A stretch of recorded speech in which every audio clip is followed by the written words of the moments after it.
أعوذ بالله من الشيطان الرجيم بسم الله الرحمن الرحيم ويعبدون من دون الله ما لا ينفعهم ولا يضرهم وكان الكافر على ربه ظهيرا وما أرسلناك إلا مبشرا ونذيرا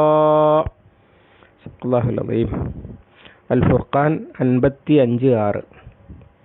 വയഅ്ബുദൂന, അവർ ഇബാദത്ത് ചെയ്യുകയും ചെയ്യുന്നു, മിൻ ദൂനില്ലാഹി, അല്ലാഹുവിനെ കൂടാതെ, മാ ലാ യൻഫഉഹും, അവർക്ക് ഉപകാരം ചെയ്യാത്തതിനെ, വലാ യദുറുഹും, അവരെ ഉപദ്രവിക്കുകയും ചെയ്യാത്തതിനെ, ഉപകാരവും ഉപദ്രവവും ചെയ്യാത്തതിനെ എന്നർത്ഥം. വക്കാനൽ കാഫിറു, സത്യനിഷേധി ആയിത്തീർന്നിരിക്കുന്നു, അലാ റബ്ബിഹി, അവൻ്റെ രക്ഷിതാവിനെതിരിൽ അല്ലെങ്കിൽ അവൻ്റെ യജമാനെതിരിൽ, ലഹീറ, സഹായി അല്ലെങ്കിൽ സഹകാരി. വമാ അർസൽനാക്ക, നാം താങ്കളെ അയച്ചിട്ടുമില്ല, ഇല്ലാ മുബശ്ശിറൻ വ നദീറ, സന്തോഷവാർത്ത അറിയിക്കുന്നവനും മുന്നറിയിപ്പ് നൽകുന്നവനുമായിട്ടല്ലാതെ. വയഅ്ബുദൂന എന്ന് പറഞ്ഞത് മുകളിൽ പറഞ്ഞ ഒരുപാട് കാര്യങ്ങളിലേക്ക് ഇതിനെ ചേർത്ത് വെക്കുന്നതാണ്. അഥവാ അല്ലാഹു തആലാന്റെ നിയന്ത്രണത്തിലാണ് മനുഷ്യൻ. അവനാണ് നിഴലിനെ നിയന്ത്രിക്കുന്നത്, സൂര്യനെ, അതുപോലെ ഇരുട്ടിനെ, രാത്രിയെ, പകലിനെ, കാറ്റിനെ, മഴയെ, ഇങ്ങനെ തുടങ്ങി മനുഷ്യജീവിതത്തിൻ്റെ എല്ലാം നിയന്ത്രണം അല്ലാഹുവിനാണ്. എന്നിട്ട് അതൊക്കെ ആലോചിച്ചാൽ മനസ്സിലാക്കാവുന്ന കാര്യവുമാണ്. പക്ഷെ അതൊന്നും ചിന്തിക്കാതെ നാൽക്കാലിയെ പോലെ ജീവിക്കുന്ന മനുഷ്യൻ പിന്നെ എന്താ ചെയ്യുന്നത്? അതാണ് പറയുന്നത്. വയഅ്ബുദൂന മിൻ ദൂനില്ലാഹി മാ ലാ യൻഫഉഹും വലാ യദുറുഹും. ഇത്തഖദ ഇലാഹു ഹവാഹു, ദേഹേച്ഛ ഇലാഹാക്കി. എന്നിട്ട് അവർ കേൾക്കുന്നില്ല, അവർ മനസ്സിലാക്കുന്നില്ല, നാൽക്കാലികളെ പോലെയാണ്. അങ്ങനെ നടക്കുന്ന മനുഷ്യർ അവരെ അള്ളാഹുവിനെ കൂടാതെ ദൈവങ്ങളായി സ്വീകരിച്ചിരിക്കുകയാണ്, ഇബാദത്ത് ചെയ്യുകയാണ്. എന്തിന്? ഒരു ചുക്കും കഴിയാത്തതിനെ, മനുഷ്യന് എന്തെങ്കിലും ഒരു ഗുണം ചെയ്യാൻ, അല്ലെങ്കിൽ തന്നെ ആരാധിച്ചില്ലെങ്കിൽ എന്തെങ്കിലും ഉപദ്രവം വരുത്തും. മുശ്രിക്കുകളുടെ തെറ്റായ വിശ്വാസം, അന്ധവിശ്വാസം അങ്ങനെയൊക്കെയാണല്ലോ. ഏതോ ചിലതിനെയൊക്കെ പൂജിച്ചാൽ ഞങ്ങൾക്ക് എന്തൊക്കെ കിട്ടും. അത് എത്രത്തോളം ഉണ്ടെന്ന് വെച്ചാൽ, ഇപ്പോൾ ഏറ്റവും അവസാനം പുറത്തു വന്ന വിവരങ്ങളനുസരിച്ച് ജൂതന്മാരിൽ ബാലിനെ പൂജിക്കാൻ വേണ്ടി കുട്ടികളെ കൊല്ലുന്നവർ വരെ, അങ്ങനെ ബാലിനെ ബാലിലാണ് ഖുർആൻ പറയുന്നത്, ബാലിനെ പൂജിച്ചിട്ട് ഇങ്ങനെ തോന്നിയാസങ്ങൾ ചെയ്തിട്ട് ഗുണം വരുത്തും എന്ന് വിചാരിക്കുന്നവർ. അതുപോലെ തന്നെയായിരുന്നു മക്കയിലെ മുശ്രിക്കുകളും. ലാത്തയും ഉസ്സയും മനാത്തയും അതിനൊക്കെ പൂജ ചെയ്തിട്ട് പ്രസാദിപ്പിച്ചിട്ട് അങ്ങനെ ഐശ്വര്യമുണ്ടാക്കാമെന്ന്, സമ്പത്തുണ്ടാക്കാമെന്ന്, ആരോഗ്യമുണ്ടാക്കാമെന്ന് ഇങ്ങനെയൊക്കെ വിചാരിക്കുകയാണ്. പക്ഷേ അവയൊന്നും യഥാർത്ഥത്തിൽ ഒരു ഉപകാരവും ചെയ്യാൻ കഴിയാത്തതാണ്. പിന്നെ കുറേ ദൈവങ്ങളെ പേടിക്കുകയാണ്. അല്ലാഹു സുബ്ഹാനഹു വ തആല ചെയ്തു കൊടുത്ത കാറ്റും മഴയും വെള്ളവും വെളിച്ചവും ഒക്കെ ഉപയോഗിച്ച് ജീവിക്കുന്ന മനുഷ്യൻ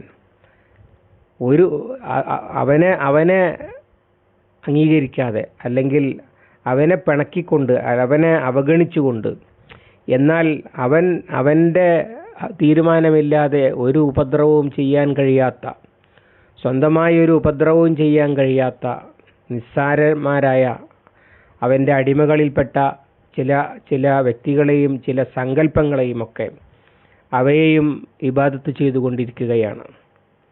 അതാണ് മാല യൻഫഉഹും വലാ യദുറുഹും എന്ന് പറഞ്ഞത്.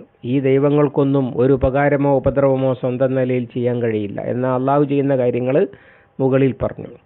എന്ന്. അതുമാത്രമല്ല, വക്കാനൽ കാഫിറു അലാ റബ്ബിഹി ലഹീറ, റബ്ബിനെതിരിൽ അഥവാ അള്ളാഹുവിനെതിരിൽ, അവൻ്റെ ദീനിനെതിരിൽ, അവൻ്റെ റസൂലിനെതിരിൽ എല്ലാവരോടും സഹകരിക്കാൻ, എല്ലാം മറന്നും, എല്ലാ ഭിന്നതകളും മറന്നും, എല്ലാ കാലത്തും നമുക്ക് കാണാൻ കഴിയുന്നതാണ്. സത്യത്തിനെതിരിൽ, സത്യദീനിനെതിരിൽ വളരെ വിരുദ്ധ ശക്തികളായ ആളുകൾ പരസ്പരം സഹായിക്കുകയും സഹകരിക്കുകയും ഒക്കെ ചെയ്യുന്ന കാഴ്ച നമ്മൾ നിത്യേന കണ്ടുകൊണ്ടിരിക്കുന്നതാണ്.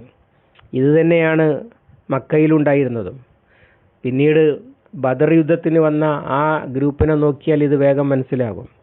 ഒരുപാട് കാലമായി തമ്മിൽ തല്ലിയിരുന്ന, എന്നും യുദ്ധം ചെയ്തിരുന്ന ഗോത്രങ്ങൾ, അങ്ങനെയൊക്കെ ഉള്ളവരാണ്. മക്കക്കാരും ത്വായിഫുകാരും ഒക്കെ ആയിട്ടുള്ള ആളുകൾ ഇസ്ലാമിനെതിരിൽ ഒരു മുന്നണിയായിട്ട് ഒന്നിച്ചണിനിരക്കുകയാണ്. ഇങ്ങനെ അവർ കുഫ്ർ മുറുകെ പിടിച്ചുകൊണ്ട് പ്രപഞ്ചത്തിൻ്റെ യജമാനനും ഉടമസ്ഥനുമായ അള്ളാഹുവിനെതിരിൽ സഖ്യം ചേരുകയാണ്, പരസ്പരം സഹായിക്കുകയാണ്. ദൈവങ്ങൾ, അവർ ഈ ആരാധിക്കുന്ന ദൈവങ്ങളുണ്ടല്ലോ, അവയെ സഹായിക്കാൻ ഇവരാണ് ജുന്ദുൻ മുഹ്ലറൂൻ, സന്നദ്ധ ഭടന്മാരായി നിൽക്കുന്നതുകൊണ്ടാണ് അവ ദൈവങ്ങളായിട്ട് ഇരിക്കുന്നത്. ദൈവങ്ങളെ അവർ സംരക്ഷിക്കുകയാണ്. എന്നിട്ട് സത്യത്തിനെതിരിൽ സഹകരണം, പരസ്പരം സഹായിക്കുകയാണ്. അതാണ് ലഹീറ എന്ന് പറഞ്ഞത്. റബ്ബിനെതിരിൽ ലഹീറ, സഹായിയായിരിക്കുന്നു. ലഹീർ എന്നതിന് മൽഹൂർ അഥവാ നിസ്സാരൻ എന്ന ഒരു വിവക്ഷ കൂടി ചില പണ്ഡിതന്മാർ പറയുന്നത് കാണാൻ കഴിയും. അങ്ങനെയാണെങ്കിൽ വക്കാനൽ കാഫിറു അലാ റബ്ബിഹി ലഹീറ, കാഫിർ അള്ളാഹുവിൻ്റെ മുമ്പിൽ അള്ളാഹുവിന് വളരെ നിസ്സാരന്മാരാണ്, ഒന്നുമല്ല. അഥവാ ഇവരെല്ലാവരും കൂടി അള്ളാഹ്ക്കെതിരെ തിരിഞ്ഞാലും ഒരു ചുക്കുമില്ല എന്ന് പറയുന്നത് പോലെ ഒന്നും ചെയ്യാൻ കഴിയില്ല അവർക്ക്. അവരൊക്കെ വളരെ നിസ്സാരമാണ്. അവരെ അള്ളാഹു താല വിചാരിച്ചാൽ ക്ഷണനേരം കൊണ്ട് നശിപ്പിച്ച് കളയാൻ കഴിയും, അവരെ ഇല്ലാതെയാക്കാൻ കഴിയും. യുദ്ഹിബുക്കും ബിഖൽഖിൻ ആഖരീൻ, നിങ്ങളെ അവൻ പോക്കിക്കളയും, എന്നിട്ട് വേറെ സൃഷ്ടിയെ കൊണ്ടുവരുമെന്നൊക്കെ അള്ളാഹു താല താക്കീത് ചെയ്യുന്നത് കാണാൻ കഴിയും. അർത്ഥം ഏതാണ്? ലഹീർ എന്നതിൻ്റെ വ്യത്യസ്തമായ രണ്ട് അർത്ഥവിവക്ഷ ഉള്ളത് കൊണ്ട് രണ്ട് അഭിപ്രായങ്ങളുണ്ട്. പക്ഷേ രണ്ടും വസ്തുതയാണ്. അഥവാ സത്യനിഷേധികൾ ഇസ്ലാമിനെതിരിൽ, റബ്ബിനെതിരിൽ ആരെ എന്തിനെ സഹായിക്കാനും രംഗത്ത് വരുന്ന കാഴ്ച കാണാം. അതുപോലെ തന്നെ സത്യനിഷേധികൾ അള്ളാഹ്ക്ക് വളരെ നിസ്സാരമാണ് എന്നുമാകാം അർത്ഥം. രണ്ടും വസ്തുതയാണ്. ഇവിടെ ഏതാണ് ഉദ്ദേശ്യം എന്നതിന് രണ്ട് വ്യാഖ്യാനമുണ്ട് എന്ന് മാത്രം. ഇക്കാലത്തും അങ്ങനെ തന്നെയാണ്. സത്യത്തിനെതിരിൽ എത്ര വിരുദ്ധ ശക്തികളും പരസ്പരം സഹായികളും സഖ്യകക്ഷികളുമാകാൻ തയ്യാറാകുന്ന കാഴ്ച നമുക്ക് ധാരാളമായിട്ട് കാണാൻ കഴിയുന്ന കാര്യമാണ്. എന്നാൽ ഇങ്ങനെ എല്ലാവരും കൂടി സഖ്യം ചേരുമ്പോൾ അതിനെതിരെ എന്ത് വേണം എന്നൊരു ചോദ്യമുണ്ടാകുമല്ലോ. ഒന്നും വേണ്ട, അതിനൊന്നും താങ്കളെ അയച്ചിട്ടില്ല എന്ന് പറയുകയാണ് ചെയ്യുന്നത്. വമാ അർസൽനാക ഇല്ലാ മുബശ്ശിറൻ വനദീറ, താങ്കളെ നാം മുബശ്ശിർ, സന്തോഷവാർത്ത അറിയിക്കുന്നവൻ, അഥവാ ഞാനീ പറയുന്നത് പോലെ അംഗീകരിച്ച് ജീവിച്ചാൽ ഇഹലോകത്തും പരലോകത്തും രക്ഷപ്പെടും. അതിന് വിരുദ്ധമാണെങ്കിലോ ഖസിറ ദുനിയാവൽ ആഖിറ, കാഫിർ എല്ലാം കൂടി വന്നാൽ പോലും അള്ളാഹ്ക്ക് നിസ്സാരമാണ്. അവർക്ക് പക്ഷേ സംഭവിക്കുക, അവർക്ക് ഇഹലോകവും പരലോകവും പരാജയപ്പെടുക എന്നതല്ലാതെ വേറൊന്നും സംഭവിക്കുകയില്ല. ഇത് മുന്നറിയിപ്പ് നൽകാനും സന്തോഷവാർത്ത അറിയിക്കാനുമേ താങ്കളെ ഏൽപ്പിച്ചിട്ടുള്ളൂ. അല്ലാതെ അവർ ദീനിനെതിരിൽ പരസ്പരം സഹകരിക്കുന്നതും സഖ്യം ചേരുന്നതിനും അതിനെയൊക്കെ നേരിടുക ഇപ്പോൾ താങ്കളെ ഏൽപ്പിച്ചിട്ടില്ല. അങ്ങനെ ദീനിനെ സംരക്ഷിക്കാൻ വേണ്ടി രംഗത്തിറങ്ങേണ്ട പണിയൊന്നും താങ്കളെ ഇപ്പോൾ ഏൽപ്പിച്ചിട്ടില്ല. വമാ അർസൽനാക ഇല്ലാ മുബശ്ശിറൻ വനദീറ എന്ന് ഇവിടെ പറഞ്ഞതിൻ്റെ വിവക്ഷ അതാണ്. അങ്ങനെ അന്തമില്ലാതെ ചിന്തിക്കാതെ വളരെ ദുർബലരായ വസ്തുക്കളെ, അല്ലെങ്കിൽ ഒരു ഉപദ്രവവും ചെയ്യാത്തതിനെ ദൈവങ്ങളായി സ്വീകരിക്കുകയും എന്നിട്ട് സത്യത്തിനെതിരിൽ, റബ്ബിനെതിരിൽ, യജമാനെതിരിൽ പരസ്പരം സഹായിക്കുകയും ചെയ്യുന്നത് ഓർത്ത് താങ്കൾ ബേജാറാവേണ്ടതില്ല. താങ്കളുടെ ഡ്യൂട്ടി ഇതവിടെ, ഈ സന്ദേശം അവിടെ എത്തിച്ചു കൊടുക്കലാണ് എന്നാണ് പറഞ്ഞത്. ബാക്കി റസൂലുള്ളാഹിന്റെ ദൗത്യവുമായി ബന്ധപ്പെട്ട കാര്യം തന്നെയാണ് അടുത്ത ആയത്തിലും. ഇൻഷാ അല്ലാഹ് അടുത്ത ദിവസം. അള്ളാഹു അനുഗ്രഹിക്കുമാറാവട്ടെ. അല്ലാഹുമ്മ അല്ലിംനാ മാ യൻഫഉനാ وانفعنا بما علمتنا ربنا زدنا علما وفهما ودقة ونظرا اللهم اجعل القرآن ربيع قلوبنا ونور صدورنا وجلاء حزننا وذهاب همنا وغمنا ربنا تقبل منا إنك أنت السميع العليم وتب علينا إنك أنت التواب الرحيم واغفر لنا يا غافر المذنبين وصلى الله على محمد وعلى آله وصحبه وسلم ومن تبعهم بإحسان إلى يوم الدين والحمد لله رب العالمين.